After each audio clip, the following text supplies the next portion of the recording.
اس فکر میں گونجے زرد ہوئے اس سوچ میں کلیاں سوکھ گئی، اس فکر میں گونجے زرد ہوئے اس سوچ میں کلیاں سوکھ گئی، آئین گلستان کیا ہوگا، دستور بہارا کیا ہوگا، اے موج حوادث ان کو بھی دو چار تھپیڑے حلقے سے، اے موج حوادث ان کو بھی دو چار تھپیڑے حلقے سے، کچھ لوگ ابھی تک ساحل پر طوفان کا نظارہ کرتے ہیں، مسجد تو بنا لی شب بھر میں ایمان کی حرارت والوں نے، مسجد تو بنا لی شب بھر میں ایمان کی حرارت والوں نے، من اپنا پرانا پاپی تھا برسوں میں نمازی بن نہ سکا، اقبال بڑا اپدیشک ہے من باتوں میں موہ لیتا ہے، اقبال بڑا اپدیشک ہے من باتوں میں موہ لیتا ہے، گفتار کا غازی تو بنا کردار کا غازی بن نہ سکا، واجب احترام حاضرین مجلس، آج کا یہ دن شان پروگرام مورخہ 14 نومبر 2024 عیسوی بروز جمعرات سرزمین نواٹی ٹولہ کرماٹان میں بڑے پشت و احتشام کے ساتھ جناب رضا الدین صاحب مرحوم کے یہاں ان کی پوتی کے عقیقہ کے سلسلے میں منعقد ہو رہا ہے، آپ حضرات نے اس میں شرکت کی، اللہ تعالیٰ آپ حضرات کی اس آمد کو شرکت کو قبول فرمائے اور اس کو توشائے آخرت بنائے، آمین ثم آمین۔ ہم سب کے لیے بہت بڑی خوش نصیبی کی بات ہے کہ آج کے اس عظیم الشان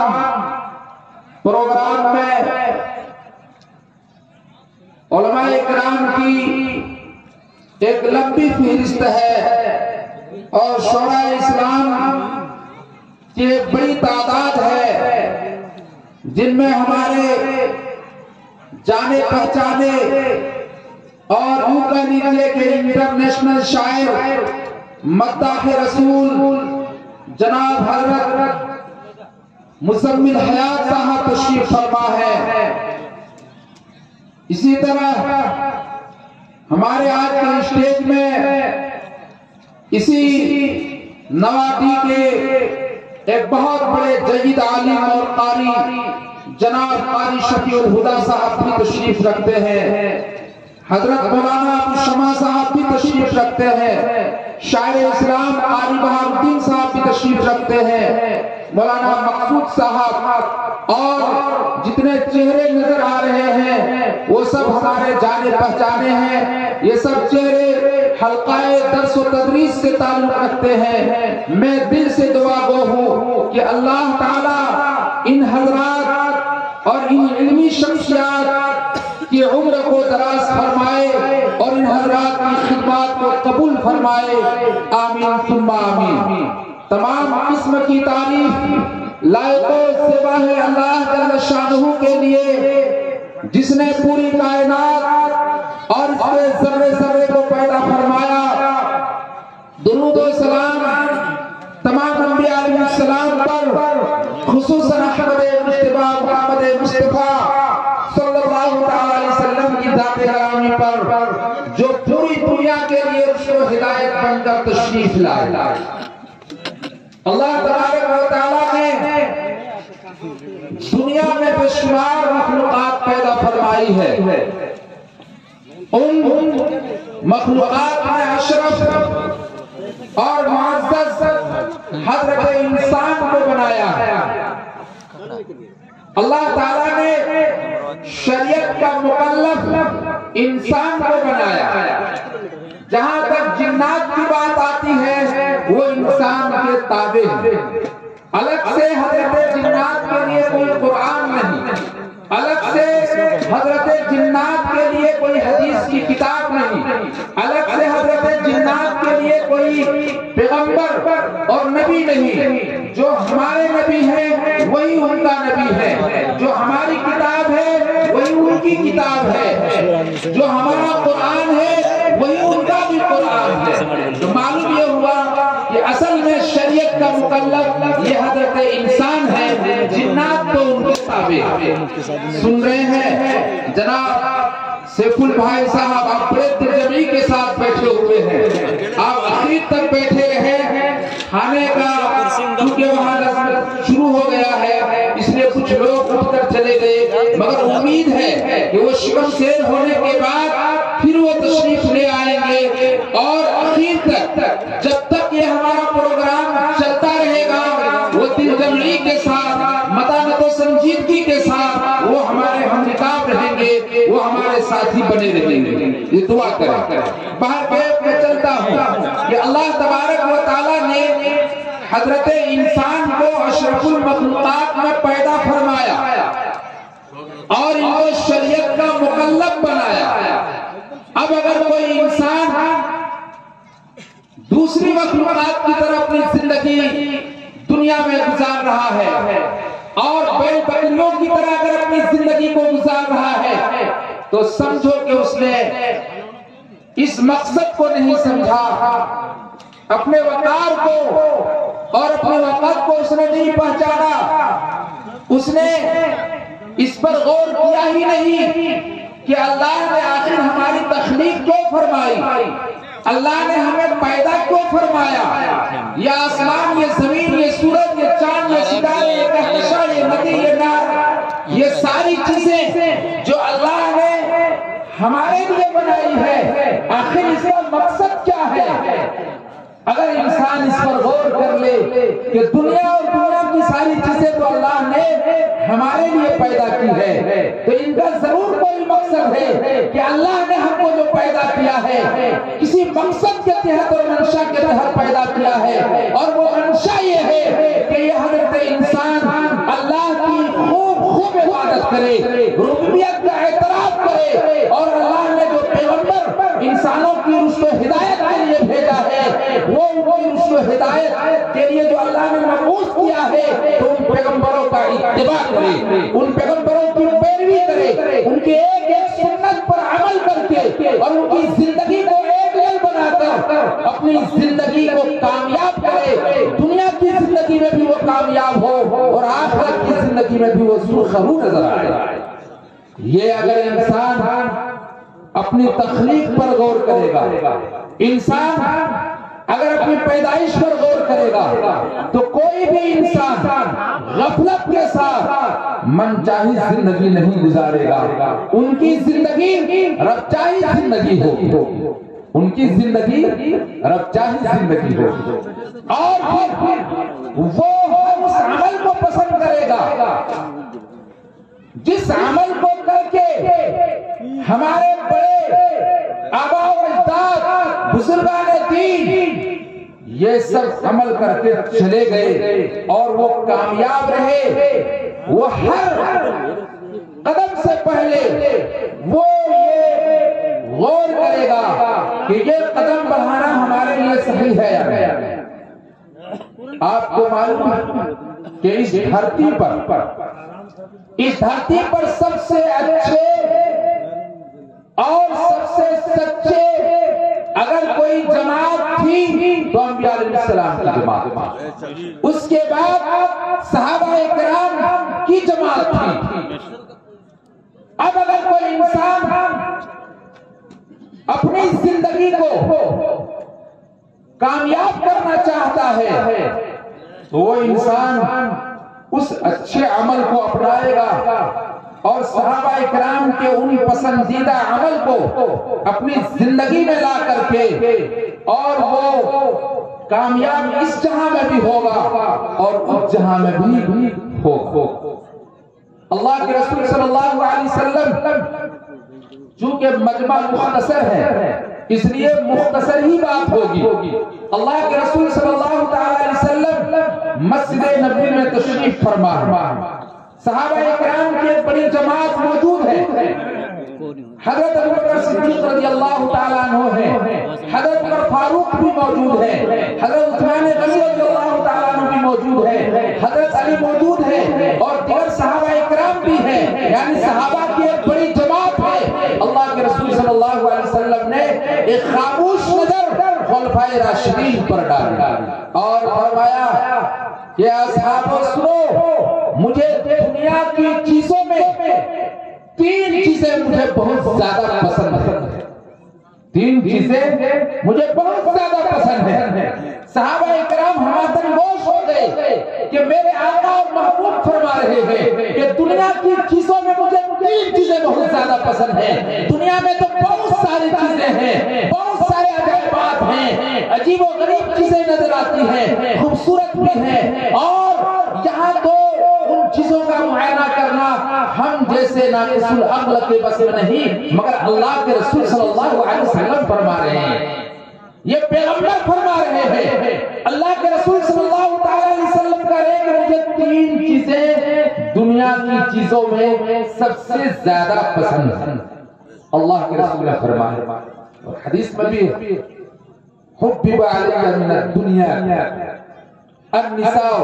کہیں فرمایا المرأة الصالحہ، کہیں حدیث کے الفاظ میں پہلے الطیب، اللہ کے رسول نے فرمایا الطیب، مجھ کو سب سے پہلی چیز جو پسند ہے وہ خوشبو پسند ہے، جبکہ اللہ کے رسول خود ہی مشک عنبر سے معطر تھے۔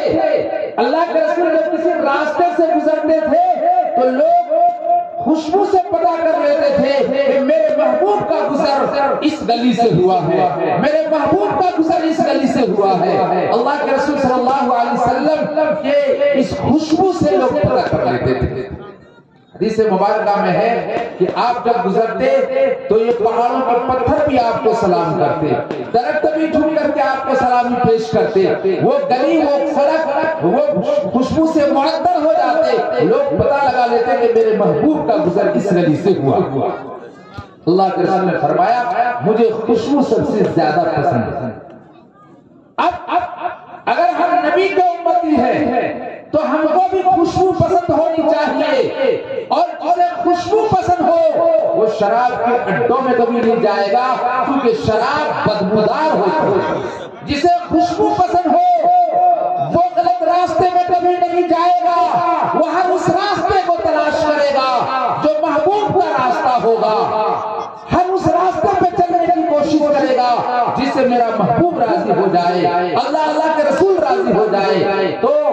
جو کوئی اللہ کے رسول کی خوشبو کو پسند کرے گا وہ کبھی بدبودار راستے کو، بدبودار لائن کو اور کبھی پسند وہ نہیں کرے گا۔ دوسری چیز کیا فرمایا؟ المرأة الصالحہ، ایسی نیک بیوی جن کے سجدوں سے ان کی پیشانی اللہ کے حضور آباد ہو، جن کی پیشانی سجدوں سے آباد ہو، ایسی نیک خاتون کو اللہ کے رسول نے فرمایا مجھے یہ محبوب ہے۔ المرأة الصالحہ، نیک خاتون، نماز پڑھنے والی خاتون، اللہ کا فرما بردار خاتون، مجھے یہ پسند ہے۔ اور تیسری چیز اللہ کے رسول صلی اللہ علیہ وسلم نے فرمایا جعلت قرۃ عین فی الصلاۃ، میری آنکھوں کی ٹھنڈک نماز ہے، یہ مجھے پسند ہے۔ آج ہم اور آپ مسلمان کہلاتے ہیں، مسلمانوں کے بہت بڑی تعداد جو نماز پڑھتی ہی نہیں۔ آج امام کے پاس جا کر کہتے مولوی صاحب میرا لڑکا بگڑ گیا، وہ میری بات نہیں مان رہا ہے، کئی بار میں نے ان کو سمجھایا کہ نماز پڑھو، امام صاحب کہتے میاں تم تو خود نماز پڑھنے کے لیے مسجد میں نہیں آتے تو تمہارا لڑکا کہاں سے آئے؟ تمہاری حاضری تو صرف ہم جمعہ کو بناتے ہیں، بقیہ دنوں میں تو پڑھنے وقتہ نماز میں تمہاری غیر حاضری بنتی ہے یہاں مسجد میں، تم کو تو ہم نے صرف دیکھا کہ جمعے کا اہتمام کرتے ہو، تو تمہارا دیکھا دیکھی تمہارے لڑکے نے بھی وہی راستہ اختیار کیا، وہ بھی تمہارے ساتھ جمعہ میں آتے ہیں، صرف جمعہ وہ پڑھتا ہے جس طرح تم جمعہ پڑھتے۔ معلوم یہ ہوا کہ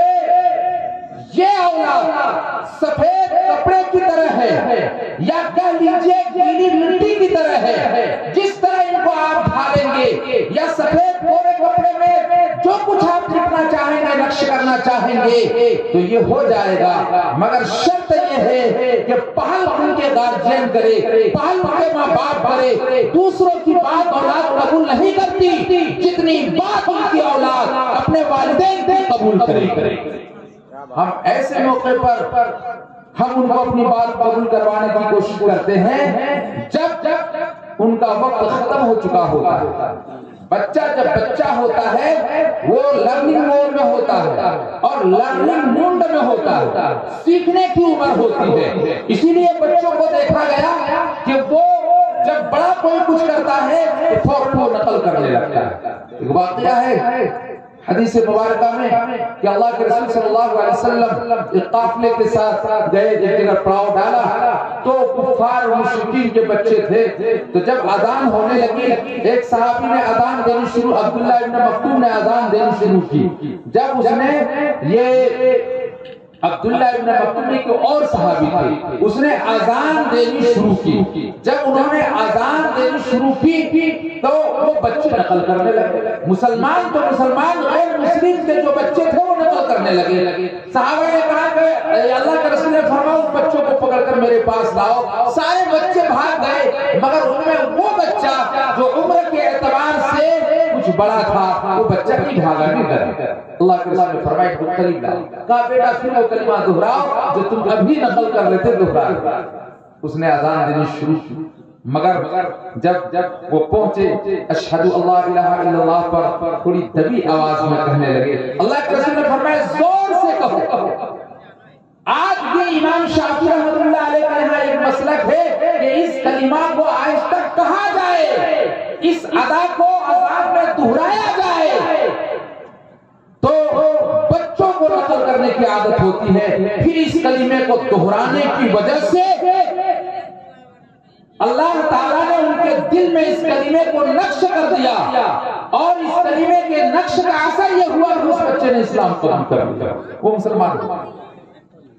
اور جب مسلمان ہو گئے، جس وقت وہ اذان کے کلمات دہرا رہے تھے تو میرے کالی کملی والے کا دستے مبارک ان کے سر پہ رکھا ہوا تھا۔ اس شخص نے کہا کہ میں اس سر کے بال کو نہیں منڈا سکتا۔ جس وقت میں نے یہ کلمہ اپنی زبان سے ادا کیا، نبی کا دستے مبارک میرے ہاتھ میں تھا کہ اس بابرکت بال کو میں منڈا کر کس دھرتی پر اس کو ڈالوں گا مجھے پتا نہیں، اس لیے میں پوری زندگی عہد کر لیا ہے کہ سر کا بال منڈانا ہے، جبکہ منڈانا جائز تھا، مگر یہ آدھا اور یہ ایک طرح کا یہ آدھا اللہ کے رسول صلی اللہ علیہ وسلم کو پسند آئی کہ اللہ کے رسول نے میرے سر پہ ہاتھ رکھا تھا اور وہ دستے مبارک جس کی برکت سے مجھے ایمان قبول ہوئی ہے، کہ ایمان کا شرف حاصل ہوا، بھلا یہ بال کہاں میں منڈا کرتا ہے؟ پھر پوری زندگی اس نے بال منڈایا ہے۔ تو کہنے کا مطلب یہاں یہ ہے کہ بچوں کو بڑوں کی ادا، بڑوں کی عادت، ان کے اتوار کو نقل کرنے کی عادت ہوتی ہے۔ آپ اگر 5 وقت نماز کا اہتمام کریں گے تو آپ کی اولاد بھی 5 وقت نماز پڑھے گی۔ ان گھروں کے بارے میں بتا رہا ہوں جن گھروں میں خواتین نمازی ہوتی ہے، عورتیں نمازی ہوتی ہے، چھوٹی چھوٹی بچیاں ان کی آنچل میں جا کے لپٹ جاتی ہے اور ماں کے ساتھ مل کر کے وہ نماز ادا کرتی ہے، جن کے باپ نمازی ہوتے ہیں وقت نماز میں ان کی اولاد ماں کے ساتھ جا کر کے نماز پڑھتے ہیں۔ مگر افسوس صد افسوس، مجھے کہنے دیجئے کہ آج ہماری عادت پڑی ہے کہ ہم کہتے ہیں کہ نہیں بچہ ہے سونے دیجئے، ابھی ان کے لڑکپن کی عمر ہے ابھی جانے دیجئے، ابھی تو کھیلنے کودنے کی عمر ہے جانے دیجئے، میں تو پڑھ رہا ہوں۔ یہ بات یاد رکھے، آپ نے اگر نماز ادا کر لی، فرائض واجبات کو ادا کر لیا اور اپنے اولاد کو آپ نے تلقین و تاکید نہیں کی تو آپ بڑے مسلمان نہیں ہو سکتے، اللہ کی عدالت میں آپ نہیں بچ سکتے۔ آپ کی اولاد کل قیامت کے دن میدان محشر میں جب انسان نفسی کے عالم میں ہوگا اور بالوں کے تھال اتر رہے ہوں گے، وہاں آپ کی اولاد آپ کے گریبان کو پکڑ لے گی کہ دنیا کی باروں میں تو آپ تلقین کرتے تھے، دکان میں بٹھانے کے بارے میں آپ تلقین کرتے تھے، اگر آپ کے خلاف میں اتر جاتا تو گاؤں کے مکھ اور چند لوگوں کو بٹھا کر کے مجھے ڈانٹ ڈپٹ کرواتے تھے تھے مگر نماز کے بارے میں آپ نے کبھی نہیں کہا، روزہ کے بارے میں آپ نے کبھی نہیں کہا، اور خیرات کے بارے میں بھی آپ نے کبھی نہیں کہا، شراب سے کبھی آپ نے منع نہیں کیا، چوری سے کبھی منع نہیں کیا، زنا سے کبھی منع نہیں کیا۔ وہ باپ کے غریبان کو کل قیامت کے دن کر لے۔ اس لیے آپ یہ نہ سوچے کہ ہم نے کر لیا تو ہم تو بچ گئے، نہیں، کل قیامت کے دن آپ کی اولاد آپ کے غریبان کو پکڑے۔ تو میرے دوست، اللہ کے رسول نے فرمایا قرۃ عین فی الصلاۃ، میری آنکھوں کی ٹھنڈک نماز ہے۔ آج نماز سے بہت دور ہے۔ جب اس بات کو کہہ کے فارغ ہوئے تو اللہ کے رسول صلی اللہ علیہ وسلم نے فرمایا کہ اصحابو نماز کا اہتمام کریں۔ صحابہ تو صحابہ، اللہ کے رسول کے دور میں منافقین بھی نماز نہیں چھوڑی، تو اگلی صف میں جا کے پڑھتے تھے، کہیں یہ پکڑ نہ لے ہمیں، کبھی شک کے دائرے میں ہم نہ آ جائیں، تو وہ پہلی صف میں جا کے کھڑے ہو جاتے تھے۔ وہاں کا تو یاد تھا۔ اور آج جو اسلام کے ٹھیکیدار کہلانے والے،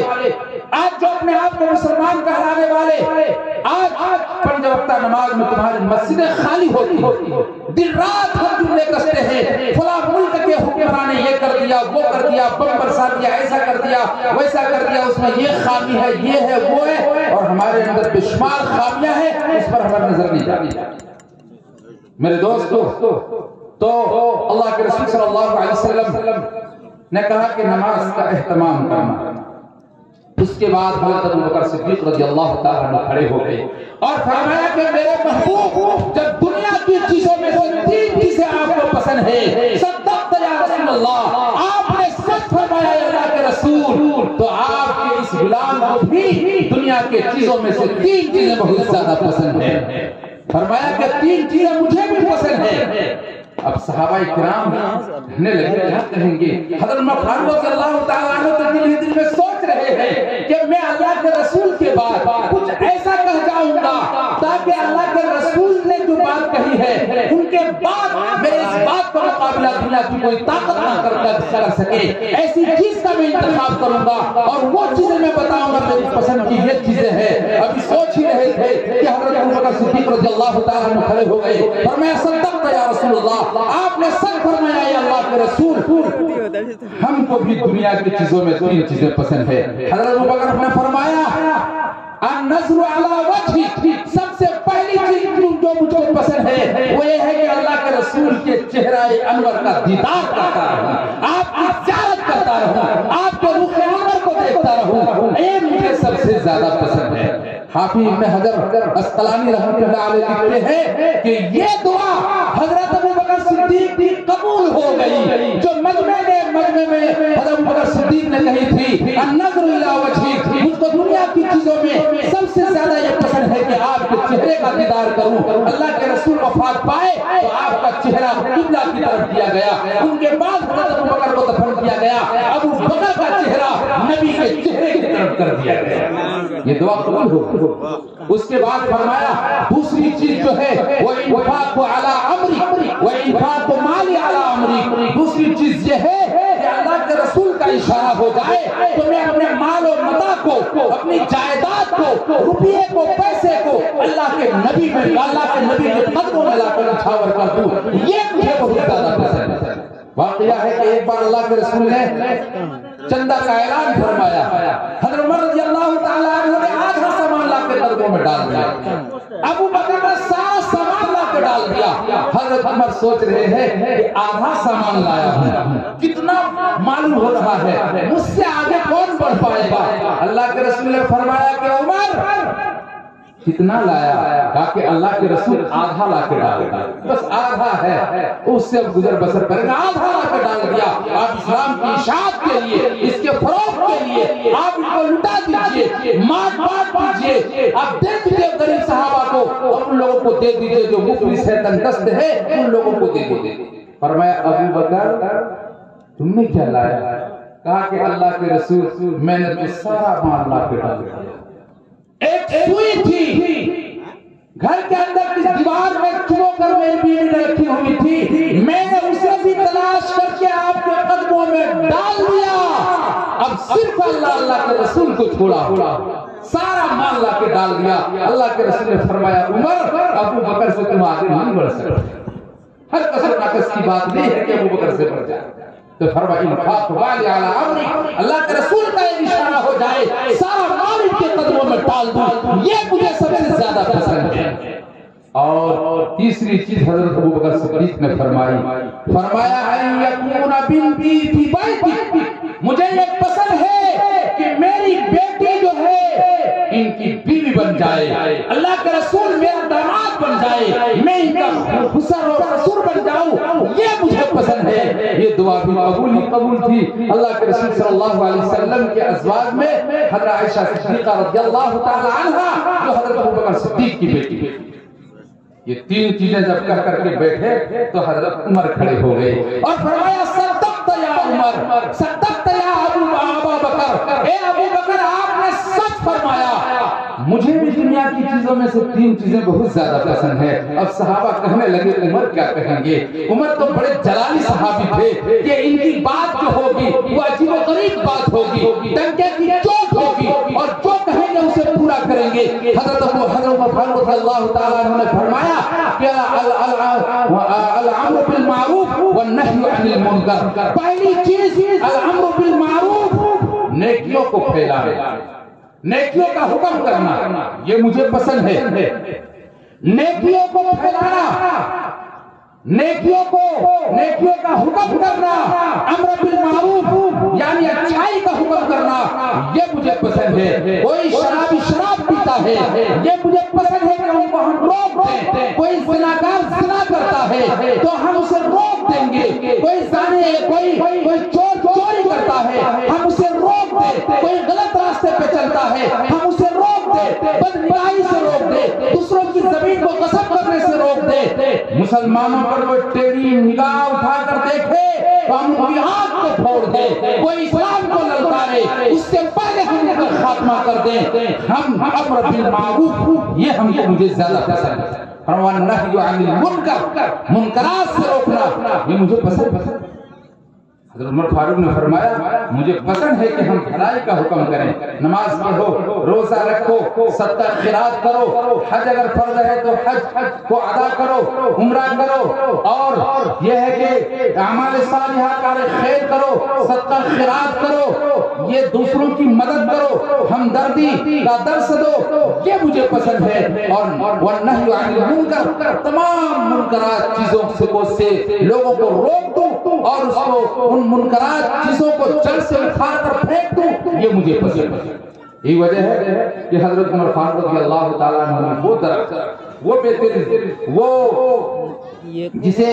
وہ رضوان درخت جن کے نیچے بیٹھ کر اللہ کے رسول نے صحابہ اکرام سے بیعت لیا تھا، تو خبر آئی ہے کہ عثمان غنی کو شہید کر دیا مشرکین نے.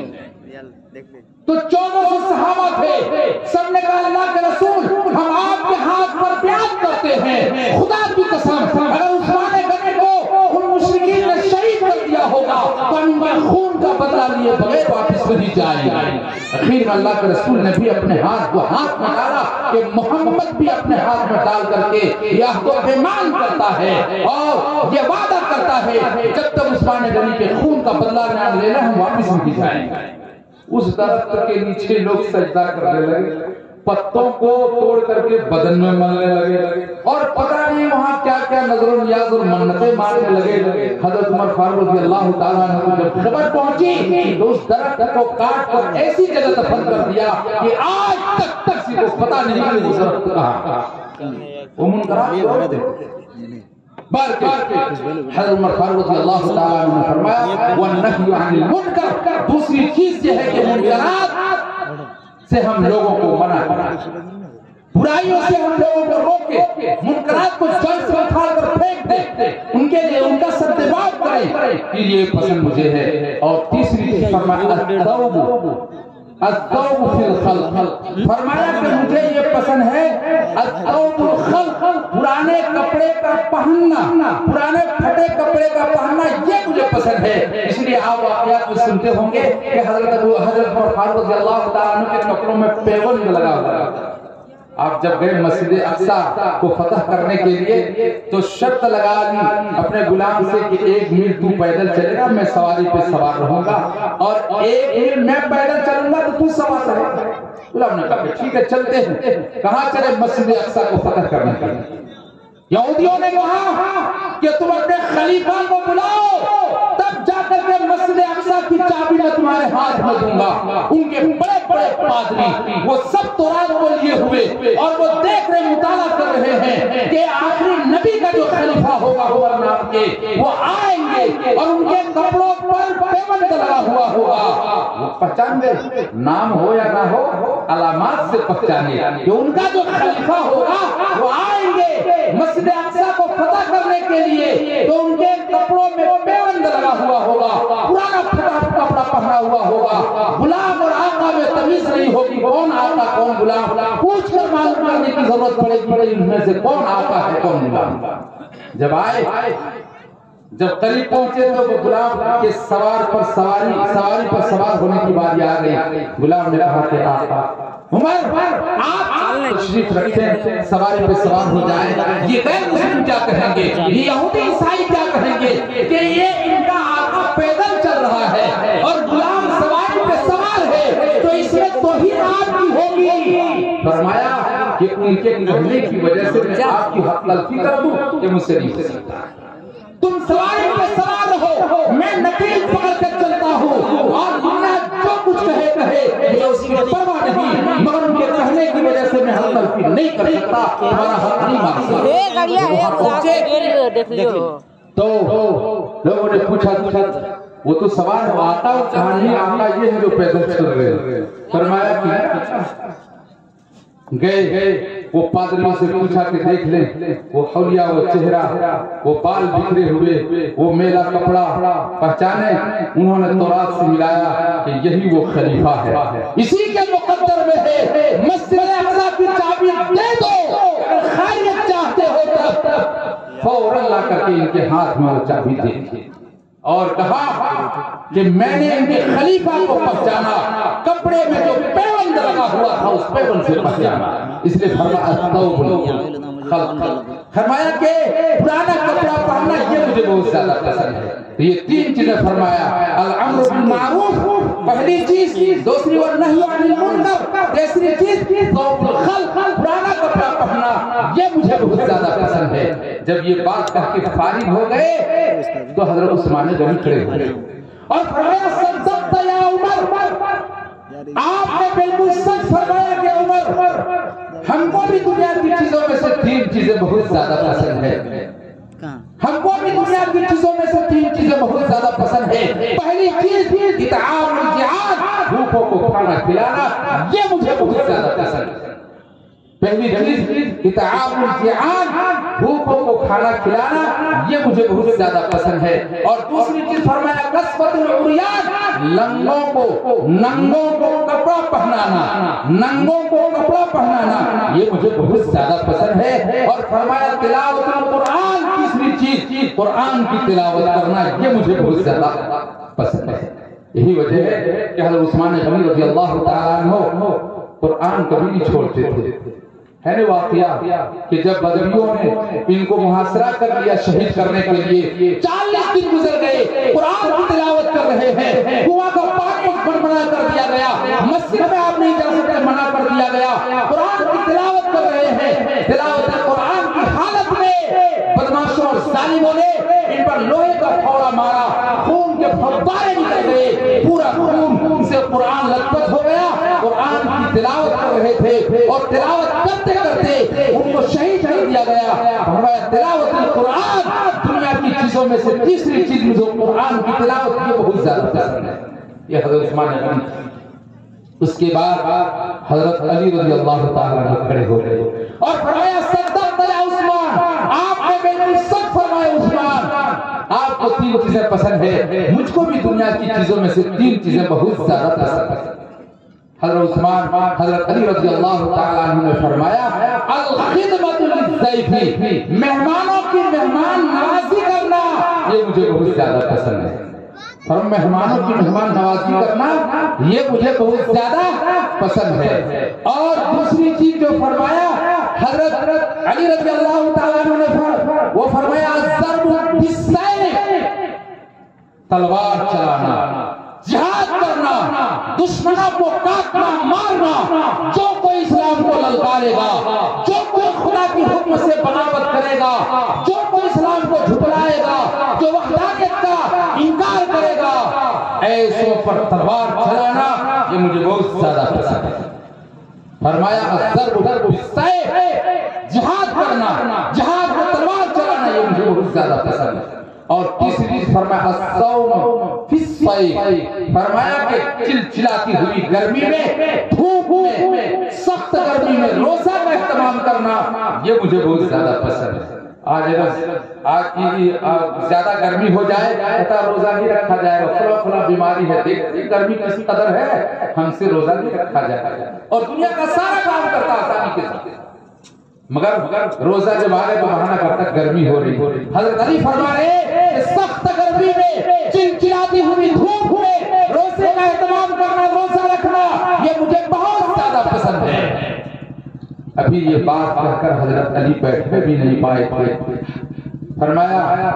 فَبَيْنَمَا هُمْ إِذْ جَاءَ جِبْرَائِیل، وہاں عرش سے جبرائیل اتر گئے۔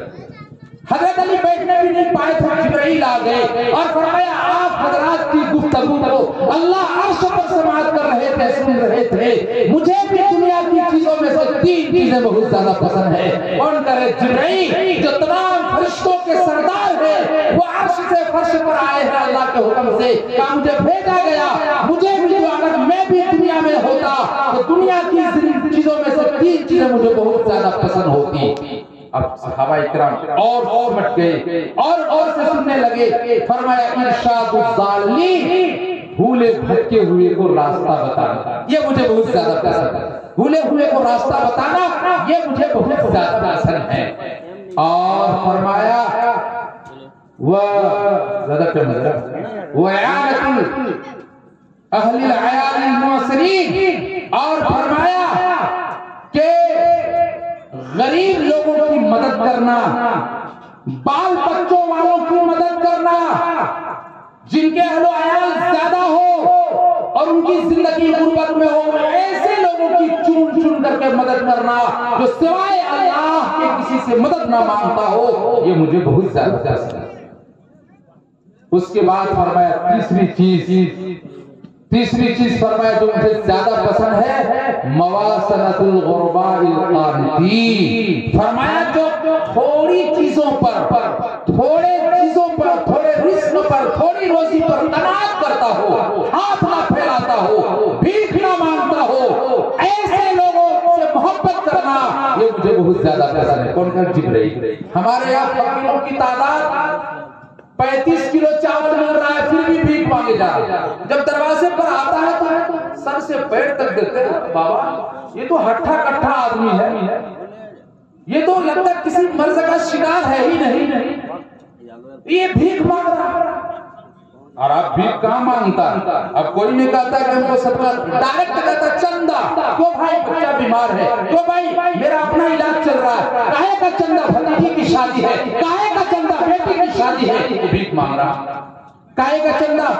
میرا کوئی کام دھندا نہیں چل رہا، بس چندہ، اور کیوں نہ کرے گا؟ ایک فقیر کم سے کم دیہات میں جا کر کے، خوشحال بستیوں میں نہیں، دیہات میں جا کر کے بھیک مانگے گا تو ایک دن میں 1000 روپیہ مانگ لے گا، چاہے چاول ہو چاہے پیسہ ہو۔ اب بتا 30 دن میں 30,000 روپیہ، کیا ضرورت ہے ان کو رکشہ چلانے کی، کیا ضرورت ہے ان کو مزدوری کرنے کی، کیا ضرورت ہے ان کو پھٹنے کی کام کاج کرنے کی؟ وہ تو بھیک ہی مانگے گا۔ وہ تو میں نے کم بتایا، بلکہ یہ تو مہربانی ہم مولویوں کی ہے، جو کہ ہم لوگوں نے کہا رکھا ہے کہ دروازے سے کسی کو مت ہٹانا، کوئی بھی آئے خدا کے اللہ کے نام سے مانگے تو دے دینا۔ اس سے اتنا فائدہ اٹھایا کہ اس میں غریب ہی نہیں، مالدار لوگ بھی تھیلی لے کر گھر سے نکل گئے اور بھیک مانگنے لگا۔ ان کی سنکھیا اگر کم کرنا چاہتے ہیں، ان کی تعداد کو کم کرنا چاہتے ہیں، تو آپ مسجد کے جو کمیٹی ہے ان کے ذمہ ڈالیے کہ ایسے لوگوں کی شناخت کرے۔ حقیقت میں اگر یہ معذور ہے، مجبور ہے، بے کس ہے تو ایسوں کو پرمیشن دیا جائے گا، بھیک مانگ سکتے ہیں، اور جو آدمی اس طرح کا نہیں ہے ان کو وہاں سے لوٹا دینا چاہیے۔ دیکھیے تعداد کم ہوتا ہے، مدرسوں میں بھی بہت سارے اس طرح ہو رہے ہیں، تو بہت آسان ہے۔ تو موبائل آپ کے ہاتھ میں ہے، گاڑی نمبر لیجیے، لوگوں کا فوٹو لیجیے، اور مدرسے والے آئے کہیے کہ آپ مدرسہ دکھائیے، آپ کے یہاں بچے کا قیام و طعام ہے، مدرسہ دکھا دیجیے۔ آپ تو ویڈیو کال سے تو بات کرتے ہیں، دلی، بمبے، مہاراشٹر، سعودیہ تک بات کرتے ہیں، تو آپ مدرسہ دکھانے میں کیا حرج ہے؟ محترم صاحب سے بات کرائیے، سیکریٹری صاحب سے بات کرائیے، وہاں کے جو مختلف قسم کے آدمی ہیں، گاؤں گرام کے پنچایت کے جو صدر ہے، سیکریٹری ہے، ان سے بات کرائیے، مدرسے کا معائنہ کرا دیجیے، تاکہ ہم شرع صدر ہو جائیں، اور بجائے 50 کے ہم 100 دے، بجائے 100 کے 200 دے، بجائے 500 کے 1000 دے، مگر شرع صدر ہم ہو جائیں تب ہم کو تو اطمینان ہونا چاہیے۔ تو یہ آسان طریقہ، اگر اس طرح سے کام لیا جائے تو جو فرضی مدارس ہیں وہ بھی بند ہو جائیں گے، اصل مدارس کو جو نقصان ہو رہا ہے وہ اصل مدارس والے بچ جائیں گے، اور یہ جو غریب قسم کے آدمی ہیں ان کو بھیک زیادہ ملنے لگے گی، اور یہ جو مالدار قسم کے لوگ ان کے حق کو آ کر کے لے جاتا ہے، کم سے کم اس پر روک لگے گا۔ یہ ہونا ہی چاہیے۔ ابھی کے دور میں جو تعداد ہم گھر میں رہتے ابھی آئے 10 منٹ ہوا پھر ایک آگے، دوسرا کیا، پھر تیسرا ٹپک گیا، پھر چوتھا ٹپک گیا، فقیروں کی ٹولی ہے۔ اب جائیے عیدگاہ موڑ میں دیکھتے ہیں دکان ہے منصور ہوٹل، وہاں فقیروں کو پرمیشن ہے کہ کوئی بھاڑا وڑا نہیں لگے، کوئی کرایہ نہیں، آؤ بریانی کھاؤ پیسہ دے کر۔ اب وہ لوگ باہر سے آ کر کے رہ رہے ہیں، ہم لوگ باسی روٹی کھاتے ہیں، باسی بھات کھانے والے، ان کو تو گرم بریانی چاہیے، وہ تو 1 پلیٹ یا 2 پلیٹ کھا کے نکلتا ہے، پھر واپس لوٹ کر کھاتا ہے، پھر رات کو کھاتا ہے۔ وہ بھیک نہیں مانگے گا تو کیا، وہ تو کتنا کچھ کرے گا، کاٹ چھانٹ کر کے 30-40 ہزار روپیہ مہینہ ان کا ہے بھیک کا۔ اس لیے ضرورت یہ ہے کہ ہمیں تعداد کو کم کی جائے، اور کمیٹی کو آپ اس سپرد کرے کہ وہ شناخت کرے ایسے لوگوں کا، تاکہ بھیک مانگنے والوں کی تعداد گھٹے اور جو اصل میں مستحق ہے ان کو۔ تو فرمایا حضرت علی رضی اللہ عنہ، حضرت جبریل علیہ السلام نے کہ مواسنۃ القانتین، غرباء القانتین، غریب لوگوں سے محبت کرنا، ایسے لوگوں سے محبت کرنا جو تھوڑے پر قناعت کرتا ہو، یہ مجھے بہت زیادہ پسند ہے۔ جب یہ بات کہہ کے فارغ ہوئے اور فرمایا کہ سنو، پروردگار عالم کو بھی 3 چیزیں بہت زیادہ پسند ہے۔ اب تو اللہ کے رسول بھی غور سے سننے لگے کہ میرے محبوب میرے اللہ کو بھی 3 چیزیں پسند ہیں، بہت زیادہ پسند، وہ کیا؟ تو فرمایا پہلی چیز اللہ کو تو بہت زیادہ پسند ہے، دنیا کی چیزوں میں سے پہلی چیز جو سب سے زیادہ پسند ہے، فرمایا بذل استطاعت، جوانوں کی جوانی، وہ جوان جو اپنی جوانی کو اللہ کے راستے میں لگا دے، اللہ کی عبادت میں خرچ کر دے، یہ عطا، یہ جوانوں کی جوانی اللہ کو بہت زیادہ پسند ہے۔ بذل استطاعت، اپنی جوانی کو اللہ کی راہ میں لگا دینا، اپنی جوانی کو اللہ کی عبادت میں خرچ کر دینا، یہ مجھے بہت زیادہ پسند ہے۔ در جوانی توبہ کردن شیوائے پیغمبری، وقت پیری گرگ ظالم رشوت پرہیزگار، جوانی میں توبہ کرنا، عبادت کرنا یہ پیغمبرانہ طریقہ ہے۔ بڑھاپے میں تو